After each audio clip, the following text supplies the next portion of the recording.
हाँ, तो यहाँ पे भी हम क्या यूज कर रहे हैं, प्रीपोजिशन यूज कर रहे हैं। कौन सा प्रीपोजिशन, ऑन, ठीक है।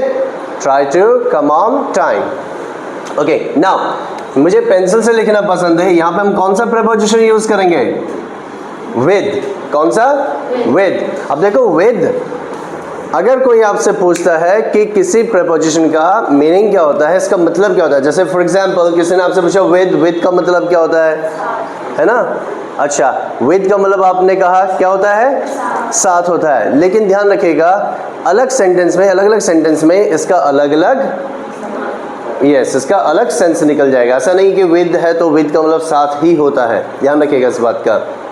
लाइक फॉर एग्जाम्पल, अभी उसने कहा, अंकुश ने कहा, जो भी था वो, उसने कहा कि मुझे ना पेंसिल से लिखना पसंद है, आई लाइक राइटिंग। अच्छा, इसको ना आप दो तरीके से लिख सकते हो, आई लाइक राइटिंग या फिर आई लाइक टू राइट, ठीक है।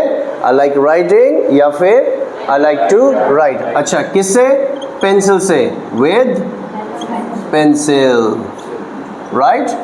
I like writing with pencil, क्या यूज करेंगे, I like writing with pencil. Yes, now with, ठीक है, पेंसिल से। अब यहाँ पे क्या प्रपोजिशन आ रहा है, विद। अब देखो, आपने कहा विद का मतलब साथ होता है, अब यहाँ पे क्या मतलब निकल रहा है इसका, से निकल रहा है ना।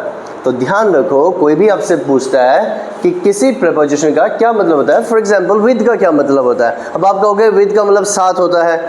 अब वो ये कहेगा तो यहाँ पे विद का मतलब साथ निकल रहा है क्या, नहीं आ रहा है ना। विद का मतलब यहाँ पे साथ आ रहा है क्या, नहीं आ रहा है ना। तो ध्यान रखिएगा, किसी भी प्रपोजिशन का कोई एग्जैक्ट मीनिंग नहीं होता, ठीक है। These are used according to situation, ये सिचुएशन के अकॉर्डिंग यूज किए जाते हैं, ठीक है। चलो, अब आपको पता चल गया, जब भी आप कहते हो मुझे पेंसिल से लिखना पसंद है या मैं पेन से लिखता हूँ, मैं पेंसिल से लिखता हूँ, ठीक है। अब मैंने कहा मैं मार्कर से लिखता हूँ, मैं मार्कर से लिखता हूँ, तो क्या आ जाएगा, आई राइट, वेरी गुड। अब लाइक नहीं आएगा, है ना, अब लाइक नहीं आएगा क्योंकि मैं लाइक करने वाली बात नहीं कह रहा हूँ, मैं कह रहा हूँ मैं मार्कर से लिखता हूँ, I write with marker, very good. अच्छा, किस टाइप का मार्कर है ये, यस, कौन सा मार्कर है ये,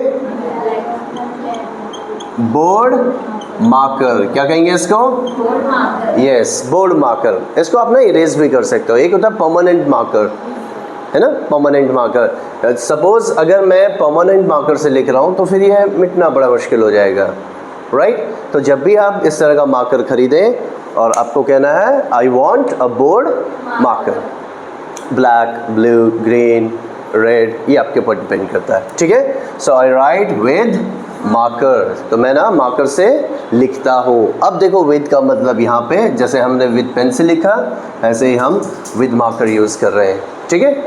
क्लियर दिस, गुड। अच्छा, एक और जगह पर आप विद यूज कर सकते हो।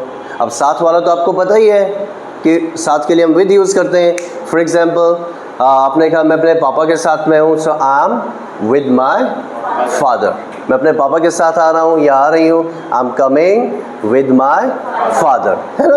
वहाँ पे भी तो आप यूज़ कर ही सकते हो, वो तो आपको पता ही है। अब इस तरीके से भी आपको पता होना चाहिए, हम इस तरीके से भी विद को यूज़ कर सकते हैं, ठीक है। अब आपने कहा मैं ना चाकू से सब्जियाँ काटता हूँ या काटती हूँ, सो आई, काटने के लिए क्या कहेंगे हम, कट, आई कट, क्या, vegetable, very good, I cut vegetables, किससे, चाकू से, सो विद नाइफ। अच्छा, केस साइलेंट हो जाएगा यहाँ पे, ठीक है, yes, I cut vegetables with knife. अब यहाँ पे भी विद हो जाएगा। Clear this, sure, yes. तो